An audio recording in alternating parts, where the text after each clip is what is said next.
যোগগুরু বাবা রামদেব এবং পতঞ্জলি আয়ুর্বেদের মালিক বালকৃষ্ণের বিরুদ্ধে আদালত অবমাননার আর্জি স্থগিত রাখল সুপ্রিম কোর্ট।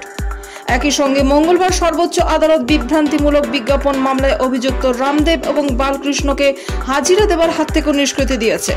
তবে এদিন শীর্ষ আদালত তীব্র ভর্ৎসনা করেছে মূল মামলাকারী ইন্ডিয়ান মেডিকেল অ্যাসোসিয়েশনের সভাপতি আরভি অশোকানকে, যে বিজ্ঞাপন মানুষকে ভুল বোঝানো হয়েছে বলে অভিযোগ এবং যেসব ওষুধের অ্যালোপ্যাথির তুলনায় নিরাময় ক্ষমতা নেই সেই সব বিজ্ঞাপন ও ওষুধ বাজার থেকে তুলে নেওয়ার নির্দেশ দিয়েছিল আদালত। সেই নির্দেশ সম্পর্কে পতঞ্জলি কি পদক্ষেপ করেছে তার জন্য হলফনামা দিতে বলা হয়েছে। আগামী 3 সপ্তাহের মধ্যে হলফনামা জমা দেবার কথা এদিন জানিয়েছে সুপ্রিম কোর্ট।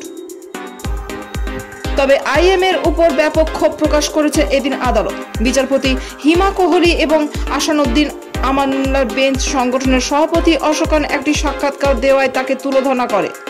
আদালতের রায় নিয়ে সাক্ষাৎকারে অনেক কিছু মন্তব্য করায় তার উপর রুষ্ট হয়েছে বেঞ্চ। এ বিষয়ে অশোকানের জমা দেওয়া নিঃশর্ত ক্ষমা ভিক্ষায় সন্তুষ্ট হয়নি সুপ্রিম কোর্ট, গ্রহণ করতে অস্বীকার করেছে। আদালতের কথায় পতঞ্জলি যা করেছে আপনিও ঠিক তাই করেছেন, আপনিও তো কোনো অজ্ঞ মানুষ নন, এরকমটা করলে তার